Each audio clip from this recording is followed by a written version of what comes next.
Buenas tardes, estimados alumnos. Vamos a continuar con el tema 9, persona, familia y herencia. Persona, familia y herencia.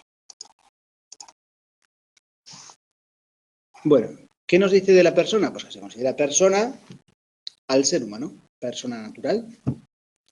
El sujeto de derecho es la persona que en principio posee capacidad jurídica y capacidad de obrar.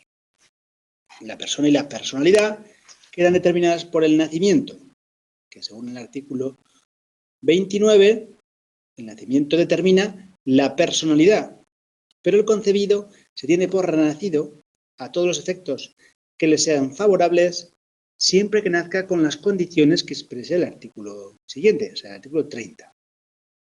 Y nos dice que la personalidad se adquiere en el momento del nacimiento con vida, una vez producido el entero desprendimiento del seno materno.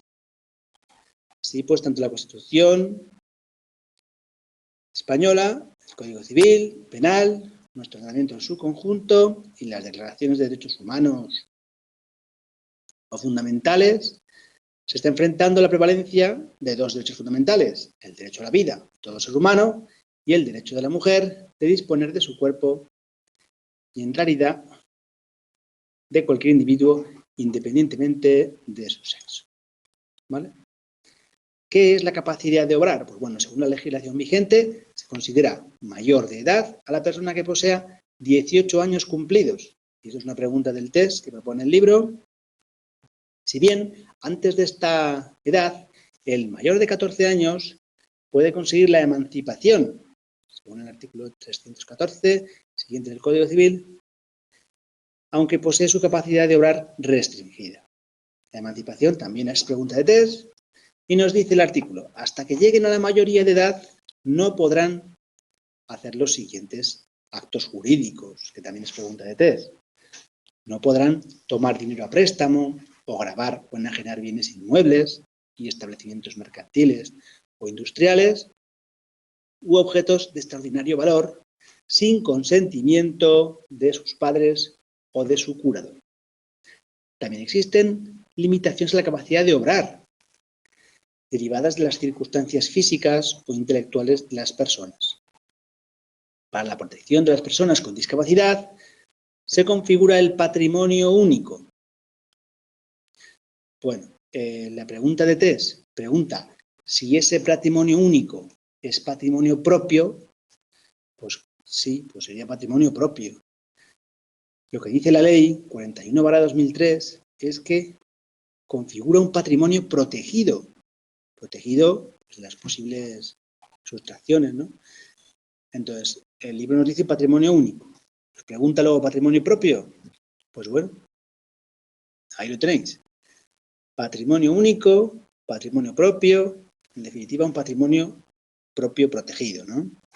Con especiales exenciones tributarias para su creación e incremento, y se ponen medios para facilitar su mejora para la distribución del patrimonio familiar.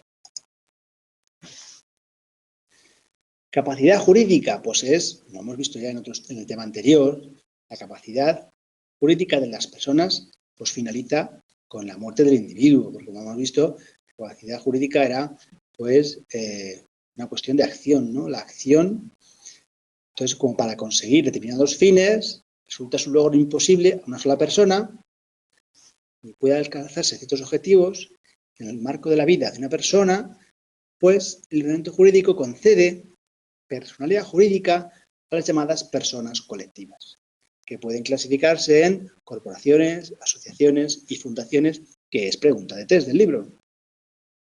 ¿Qué son corporaciones o entidades? Pues entidades públicas, ayuntamientos, diputaciones, otros entes de las administraciones públicas.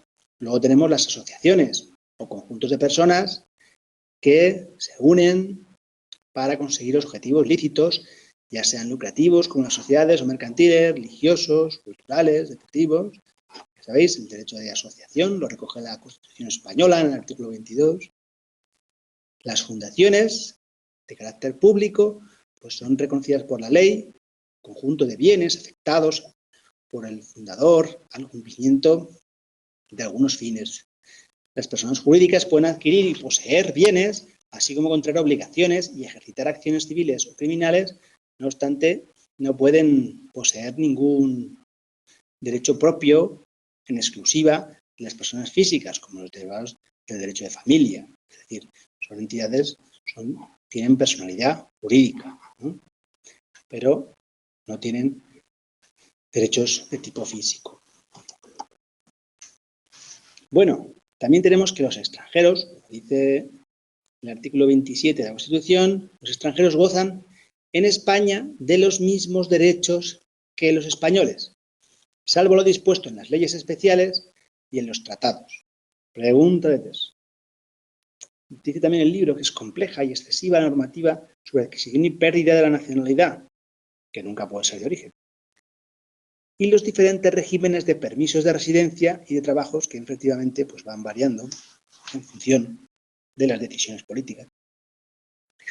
Os he reproducido el artículo 13 de la Constitución, donde dice que los extranjeros gozarán en España de las libertades públicas que garantiza el presente título 1 en los términos que establezcan los tratados y la ley. Solamente los españoles serán titulares de los derechos reconocidos en el artículo 23, participar en las elecciones, salvo lo atendiendo a criterios de reciprocidad, pues bueno, que pueden establecerse por tratado, por ley, el sufragio activo y pasivo, modificación de la Constitución realizada con la entrada de España en la Unión Europea a través del Tratado de Maastricht. En las elecciones municipales, únicamente en las municipales. ¿La extradición solo se concederá? Pues atendiendo al principio de reciprocidad mediante el cumplimiento de un tratado, excluidos los derechos políticos no considerados como tales los actos de terrorismo. Ahí establecerá los términos en que los ciudadanos de otros países y apátridas pueden gozar de asilo en España. Bueno, lo he reproducido para que tengáis más información relativa a los extranjeros en España. Y vamos ya con la familia y el matrimonio. La familia, como institución social, ha representado diversos caracteres y variantes que se pueden exponer en tres tipos, que ahora vamos a ver. La familia patriarcal, ese grupo familiar que está gobernado por un pater familias, recordar el derecho, parte del derecho romano que vimos en los primeros temas, ostenta el poder político y económico. Están sometidos los hijos, y en su caso el matrimonio, cum manu, ¿os acordáis del cum manu? Y también la mujer y las mujeres de los hijos. Siempre que estos permanezcan bajo la potestad de su padre. No obstante, cierta emancipación de la mujer se produce en el periodo republicano, con la participación de la mujer en actividades económicas, familiares, y cambios en los regímenes jurídicos, pues bueno, los poderes pues reconocen a la mujer capacidad de administración, mercantil, comercial, donde recibir dinero, un modelo de familia patriarcal que pervive durante la Edad Media. Luego tenemos la familia matrimonial. Durante siglos, pues una concepción de familia pues se centra en el matrimonio. La familia es el grupo básico, nuclear y social, integrado por marido, mujer, hijos. Y esta situación en que el marido mantiene esa posición de jefe del grupo familiar, pues tiene una preeminencia hasta el punto de que tenía que autorizar los actos dispositivos de la mujer casada. Obviamente, pues toda esta legislación, pues que impedía, pues sin autorización, pues impedía enajenar. La esposa, pues todo esto se modificó en la reforma del Código Civil de 75, declarándole la igualdad entre ambos progenitores o ambos cónyuges, y pues la posibilidad de que dispusieran a título oneroso de sus bienes con el consentimiento de ambos. La familia convivencial, que es la que se regula, la que tenemos en la actualidad, pues se basa en la relación de personas de distinto o mismo sexo en la convivencia entre sus miembros, que pueden estar vinculados por matrimonio o bien por convivencia fáctica, unión de hecho, parejas de hecho, con o sin inscripción en algún registro administrativo creado al efecto. Obviamente, la no inscripción pues, va a tener sus consecuencias de cara a la prueba de esta convivencia y va a traer problemas. Pero bueno, obviamente es una posibilidad. Esta variedad de modelos de potestad y custodia, sobre los hijos es lógicamente compartida. Existen familias monoparentales también, compuestas por un solo progenitor y los hijos que conviven con él, familias constituidas como consecuencia de segundas nupcias o posteriores, en las que hay hijos comunes, o en ocasiones se incorporan hijos de una unión interior, bueno, muchos tipos de familia realmente. El derecho de familia y su división. Pues bien, el derecho de familia regula las relaciones personales y patrimoniales entre los miembros, atendiendo al interés corporativo social que impone fuertes limitaciones a la autonomía de la voluntad y hace trasladar al derecho público sus normas que se consideran inderogables por los particulares. Es decir, el derecho de familia es preeminentemente público. Pregunta de test que os propone el libro. Por supuesto, también tenemos el artículo 39 que dice: los poderes públicos aseguran la protección social, económica y jurídica de la familia. Y algunas cuestiones del derecho de familia son que el matrimonio y las relaciones personales entre los cónyuges, también las relaciones paterno-filiales, la patria potestad de los hijos. El artículo 39 declara que los hijos son iguales independientemente de su filiación. Pregunta del libro. También el Código Civil dice que la filiación matrimonial y la no matrimonial, así como la adoptiva y plena, surten los mismos efectos. La adopción o filiación civil se produce por la declaración del adoptante de querer ser padre o madre del adoptado, aprobada por el juez, y una vez acordada su conveniencia, previo dictamen del Ministerio Fiscal por haber menores, ¿no? La adopción plena se identifica con la filiación natural y produce los mismos efectos, y eso es posible, como ya decíamos, respecto al menor de 14 años. La prestación de alimentos entre parientes. Bueno, el Código Civil impone a los parientes más próximos, cónyuge, ascendientes, descendientes y hermanos, pues esta obligación de alimentos. ¿Qué consideramos alimento? Pues alimento será todo lo indispensable para sustento, habitación, vestido, asistencia médica y educación e instrucción si se trata de un menor de edad. Pregunta de test. Relativa a, pues esto, a la de educación e instrucción si se trata de un menor de edad. Pregunta de test que propone el libro. También tenemos la tutela y curatela, que son instituciones que suplen a la patria potestad cuando no existen los padres y tienen por objeto la guarda y protección de la persona y bienes, o solamente de la persona y de los bienes de menores o incapacitados. El artículo 39 nos dice que los poderes públicos aseguran la protección social, económica y jurídica de la familia y que los poderes públicos aseguran asimismo la protección integral de los hijos, iguales ante la ley con independencia de su filiación. Y de las madres, cualquiera que sea su estado civil. La ley posibilitará la investigación de la paternidad.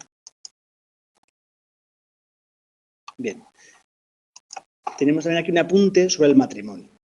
Tradicionalmente nos dice que se ha considerado una unión estable entre un hombre y una mujer en una comunidad de vida encaminada a la procreación y educación de los hijos. Es verdad que es una unión tradicional, pero en la actualidad la ley 13/2005 modifica el artículo 44 que dispone que el hombre y la mujer tienen derecho a contraer matrimonio conforme a las disposiciones de este código.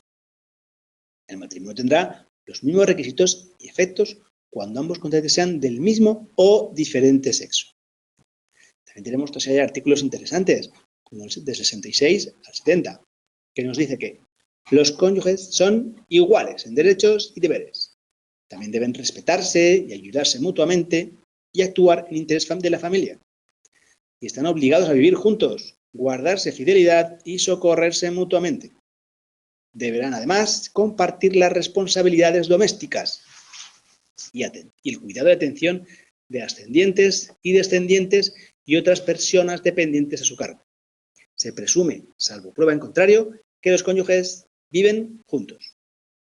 Fijarán así de común acuerdo el domicilio conyugal y en caso de discrepancia resolverá el juez teniendo en cuenta el interés de la familia.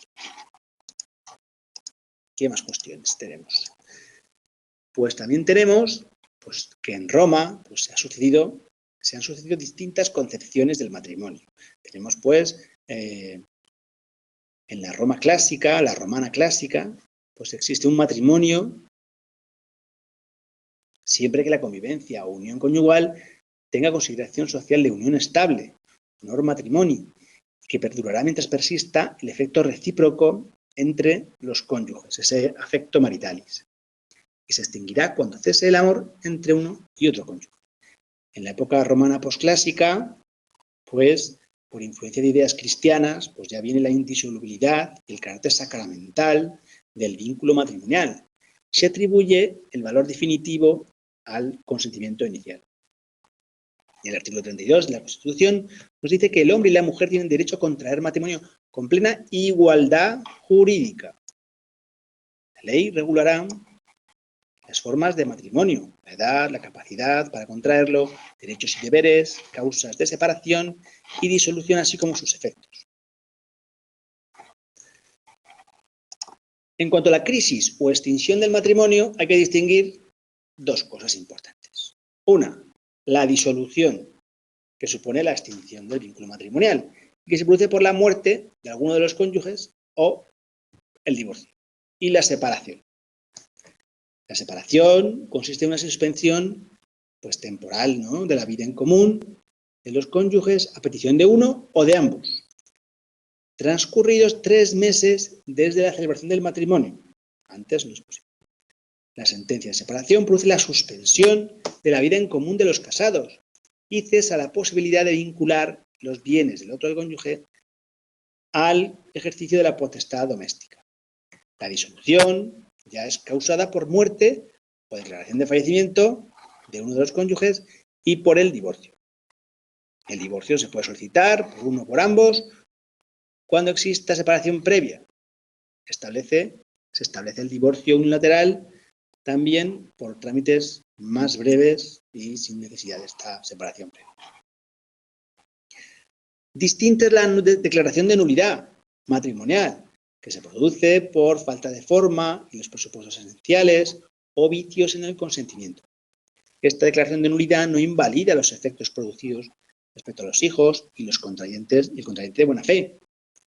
Sobre los canónicos son competentes los tribunales eclesiásticos y sus sentencias y resoluciones tendrán eficacia civil cualquiera de las partes si se declaran ajustadas a derecho del Estado en una resolución dictada por el juez competente. Los civilistas discuten aquí sobre la naturaleza civil del matrimonio. Unos consideran un contrato, otros un negocio jurídico. En todo caso, es una institución de variado contenido, de derecho público como de derecho privado. Ahora, esto no me parece como pregunta de test. Aunque os haga este contenido público obligado, hay que tener en cuenta esa pregunta de test que veíamos antes, que nos decía, no lo confundáis con cuando hablábamos del derecho de familia, donde nos dice que la autonomía de la voluntad se traslada al derecho público, que hay una intervención del derecho público y que no se pueden estas normas derogarlas por la voluntad de los particulares. Bueno. Y vamos a seguir por el derecho de familia y su división, que hemos terminado. Un apunte sobre el matrimonio. Y seguimos con los regímenes económico-matrimoniales. Los contrayentes van a decidir el sistema económico que va a regir el matrimonio, donde en el contrato de capitulaciones, que podrá realizarse o bien antes o bien después del matrimonio. Incluso admite su modificación. Los contrayentes también pueden donarse bienes presentes. Pregunta de test del libro. En cuanto a los futuros, solo a través de disposiciones de la sucesión testada, es decir, del testamento. También pregunta de test. Y luego también tenemos pues, estos pactos que pueden llegar los contrayentes, pregunta de test, que pueden ser pues, el régimen de separación de bienes o el régimen de participación en ganancias, o también llamado gananciales. Pregunta de test. La separación de bienes, ¿qué es? Pues que cada uno conserva el dominio y usufructo y administración y disposición de todos sus saberes y ganancias, con la obligación de contribuir a las cargas familiares. En el régimen de gananciales, pues aquí ya lo que ocurre es que, aun manteniendo separado el patrimonio de cada uno, pues se realiza una disolución de un estado, se realiza a la disolución un estado de cuentas en el que se considera ganancia el exceso que resulte de los bienes actuales aportados al inicio del matrimonio y los anteriores. Si no se ha establecido capitulaciones, el régimen económico del matrimonio será el de sociedad de bienes gananciales, donde se hacen comunes a los cónyuges las ganancias y beneficios obtenidos, que serán divididos por la mitad a la disolución de la sociedad, exceptuándose de esta comunidad de bienes los llamados bienes privativos que cada cónyuge tenía antes de casarse o que fueron recibidos por herencia o por donación.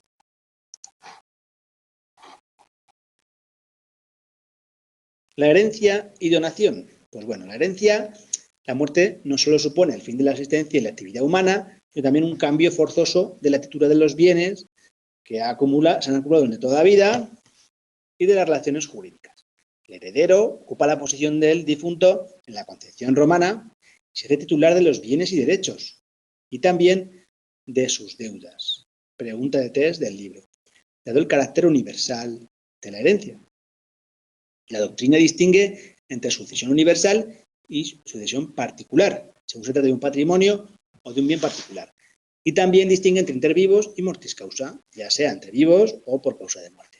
En este último caso, puede tratarse de sucesión testada, es decir, con testamento, o intestada, sin existencia de testamento. La sucesión puede ser testamentaria, es decir, la voluntad del sujeto manifestada en un testamento, o legítima. Pregunta de test. ¿Qué establece por falta de testamento? Pues será lo que se establezca la ley. Perdón. Así tenemos que el testamento es el acto por el cual una persona dispone después de su muerte todos los bienes o parte de ellos, y por el testamento se atribuye la herencia como conjunto de bienes, un bloque patrimonial que conforman el patrimonio hereditario, y que pueden asignarse también bienes concretos a título de legado, y si el legado es una cosa propia y determinada por el testador, el legatario adquiere la propiedad desde el momento de la muerte, y éste la hace suyos las rentas y frutos pendientes. Los hijos del cónyuge poseen el derecho a una parte de la herencia llamada la legítima, ¿no? De ella no puede privarles el testador salvo por causas de desheredación establecidas en el código. Constituyen, pues, la legítima de los hijos y descendientes 2/3 partes del caudal hereditario de los padres. Pregunta de test. ¿Cuál es la legítima de los hijos y descendientes? 2/3 partes. Pudiendo disponer el testador de una de ellas a título de mejora. Y por último, una tercera parte es la herencia de libre disposición por el testador. Aquí os he juntado un esquema donde podéis ver que los hijos y el cónyuge poseen derecho a una parte de la herencia llamada la legítima. ¿Veis? De ella no puedes privar el testador solo por causas establecidas. A ver, es la legítima, que es estricta en 1/3 y que es total en 2/3. ¿Ves? Legítima de los hijos y descendientes, 2/3 partes del caudal hereditario. Es decir, este y este. De los padres, pudiendo disponer el testador de una parte de ella a título de mejora. Efectivamente, de este tercio es el tercio de mejora del que puede disponer el testador.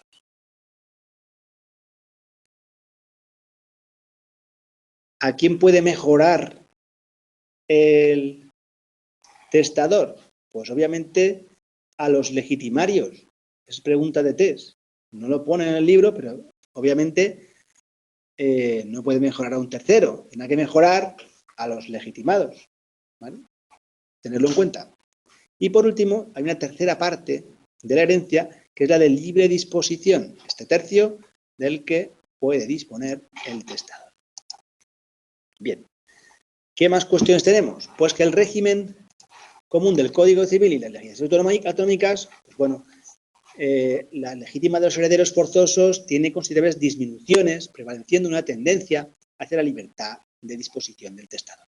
Tenemos un ejemplo, la ley de 2003 de nueva empresa, que permite al testador mantener el control de la mayoría de la empresa y adjudicar la mayoría de sus acciones a un hijo o incluso a un extraño, con obligación de compensar en el plazo de 5 años a los herederos legítimos. Pregunta del libro.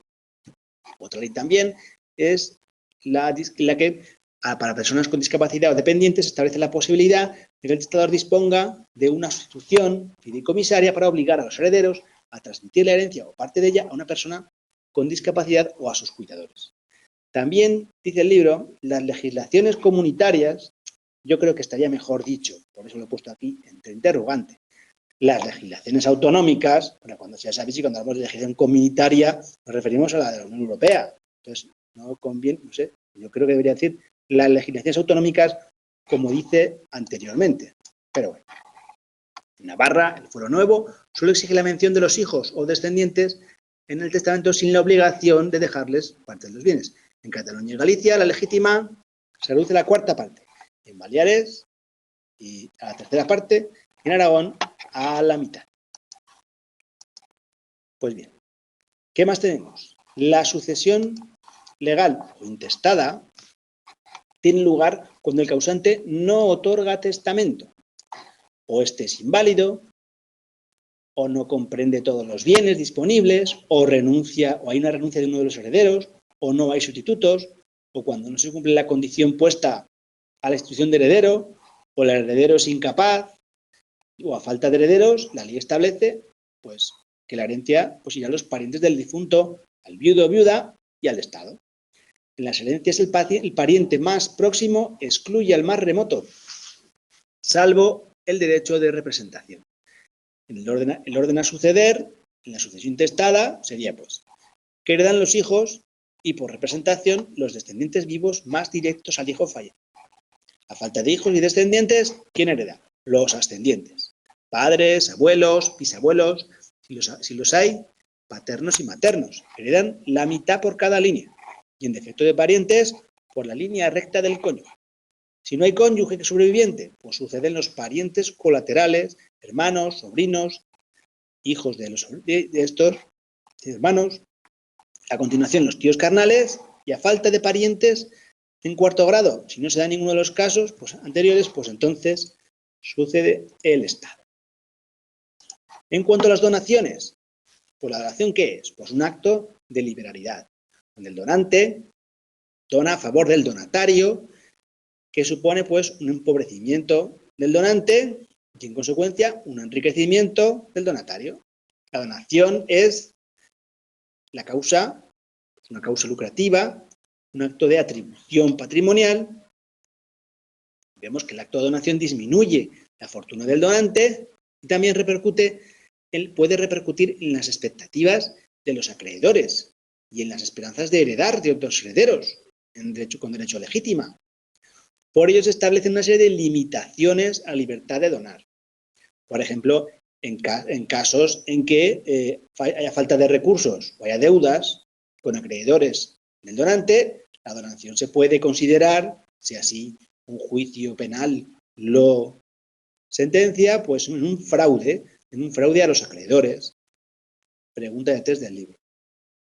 Si los herederos legitimados ven reducida su legítima a una disminución del quebrado hereditario, pues tienen derecho a una reducción de las donaciones intervivos, porque las están reduciendo que el causante hizo y que perjudican a sus herederos. La donación debe someterse a determinadas formalidades que tratan de suscitar la necesaria reflexión del donante que puede revocarse en determinados supuestos, como son el nacimiento de hijo posterior o por causa de ingratitud, cuando el donatario comete un delito doloso contra el donante, la honra o los bienes del donante.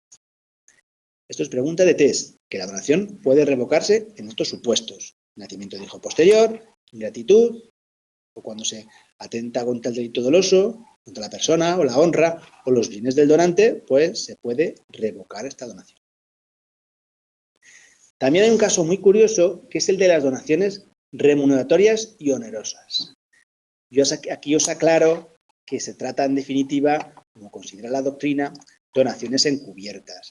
Y dentro de estas donaciones encubiertas, para aclararos lo que está diciendo el libro, hay dos tipos: la remuneratoria y la modal.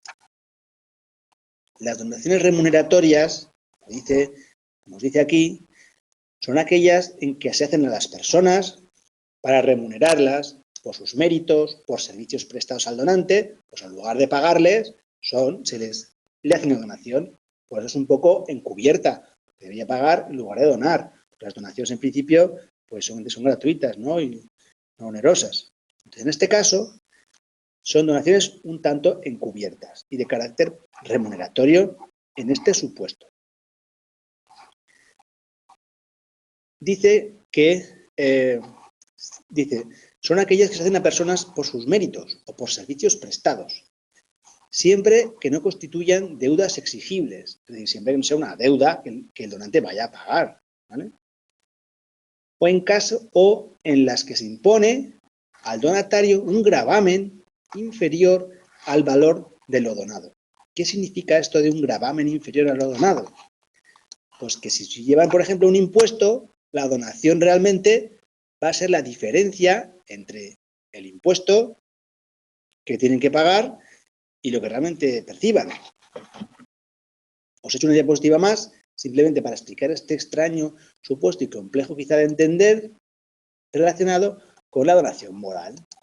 La donación modal es aquella que se impone al donatario un gravamen inferior al valor de lo donado. Se rige por la normativa de la donación solamente en la parte que excede del valor del gravamen del impuesto. Entonces, claro, ¿cuál es el modo? ¿Por qué se llama modal? Pues porque conlleva una carga, hay un gravamen, una carga que puede ser de cualquier tipo, a un nuevo doble económicamente. Entonces, es un motivo de la finalidad o deseo, en definitiva, la cumplimiento de una obligación al donante accesoria a la voluntad del donante. El donante lo que hace es imponer el destino que tiene que tener la cosa donada. Tiene que destinarla a pagar un impuesto, a pagar un gravamen, ¿no? Entonces, pierde un poco su naturaleza. Por eso se llama modal, porque impone el modo en que tiene que hacerse. Bueno, hay poco más. También hay una distinta motivación. Y la propia donación modal es aquella que corresponde, que se examina, pues que se impone al beneficiario el cumplimiento de una obligación, como una determinación accesoria. Entonces, bueno, pues que veáis un poco de qué se trataba esta donación modal, que son tipos de donaciones encubiertas. Bueno, y aquí vamos a dejar clase. Muchas gracias por los que habéis podido estar. Muchas gracias por vuestra asistencia y nos vemos en la próxima clase. Muchas gracias, mucho ánimo y mucha suerte.